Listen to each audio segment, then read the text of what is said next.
Incredible India का सच्चा धन, बायोडाइवर्सिटी और उसका टूरिज्म डेवलपमेंट। जब आप इनक्रेडिबल इंडिया का नाम सुनते हैं तो आपके दिमाग में क्या आता है? हिमालय की ऊंचाइयां, थर की रेत, गोवा की बीचेस या फिर मुगल आर्किटेक्चर?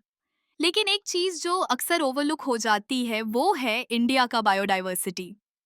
ये बायोडाइवर्सिटी सिर्फ एक म्यूजियम का खजाना नहीं बल्कि एक जीवित और सांस लेते हुए एसेट है। इंडिया, जो दुनिया का सिर्फ 2.4% हिस्सा है, लेकिन 7-8% स्पीशीज का घर है।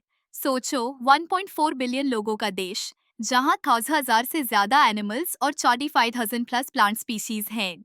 ये एक ऐसी दुकान है, लेकिन इससे और अट्रैक्टिव और सस्टेनेबल तरीके से बेचना है। यहीं से टूरिज्म डेवलपमेंट की कहानी शुरू होती है।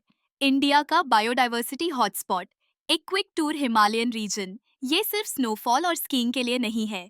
ये region alpine meadows, coniferous forests and unique wild life का घर है। Snow leopard, the grey ghost, red panda, Himalayan musk deer यहाँ के स्टार अट्रैक्शंस है। Western Ghats, UNESCO world heritage site, ये एक बायोलॉजिकल मार्वल है।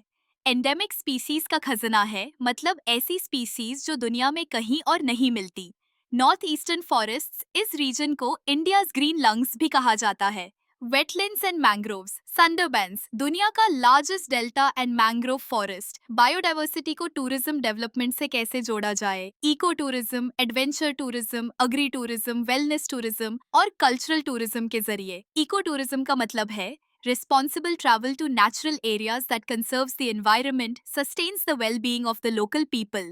Adventure tourism, ऋषिकेश राफ्टिंग के लिए फेमस है। अंडमान आइलैंड्स पर scuba diving, wellness and spiritual tourism. Indian culture हमेशा से नेचर के साथ जुड़ी रही है। आयुर्वेदा, योगा, ये सब प्लांट्स और नेचर से ही तो आते हैं।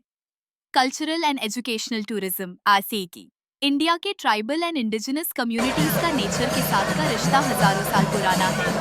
नॉर्थ ईस्ट इंडिया के स्टेट्स में लोकल ट्राइब्स टूरिस्ट्स को अपने साथ जंगल वॉक पर ले जाइए, उन्हें मेडिसिनल प्लांट्स दिखाइए, ट्रेडिशनल हंटिंग टेक्निक सिखाइए और अपने फेस्टिवल्स में शामिल करें।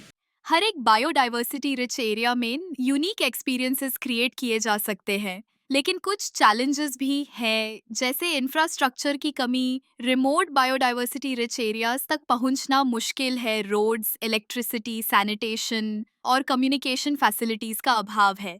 सस्टेनेबिलिटी वर्सेस ओवर टूरिज्म, जैसे ही कोई जगह पॉपुलर होती है वहां ओवरक्राउडिंग शुरू हो जाती है। Solid waste management, plastic bottles, wrappers और दूसरा कचरा नेशनल पार्क्स और बीचेस को पोल्यूट कर रहा है। ह्यूमन वाइल्ड लाइफ कॉन्फ्लिक्ट, जब टूरिज्म बढ़ेगा तो लोग वाइल्ड लाइफ के एरियाज में ज्यादा जाएंगे। इससे एक्सीडेंट्स जैसे एलिफेंट और टाइगर अटैक्स के चांसेस बढ़ जाते हैं। Policy and implementation gap, government schemes आती हैं, पॉलिसीज बनती हैं, लेकिन ग्राउंड लेवल पर उनका इम्प्लीमेंटेशन वीक है। इन चैलेंजेस को दूर करने के लिए कम्युनिटी पार्टिसिपेशन और स्ट्रिक्ट रेगुलेशन जरूरी है। Case studies, success story, Khonoma village, Nagaland. इस विलेज ने अपने आप को इंडिया का फर्स्ट ग्रीन विलेज डिक्लेयर किया। A work in progress, Andaman and Nicobar islands, यहाँ स्कूबा डाइविंग बूमिंग है, लेकिन साथ ही कंसर्न्स भी बढ़ रहे हैं। समंदर की गहराई, पहाड़ों की ऊंचाई और जंगल की घनापन, ये सब इंडिया की पहचान है। इन्हें सवर कर, इनमें खोकर ही इंडिया का टूरिज्म विकास असली इनक्रेडिबल बन सकता है।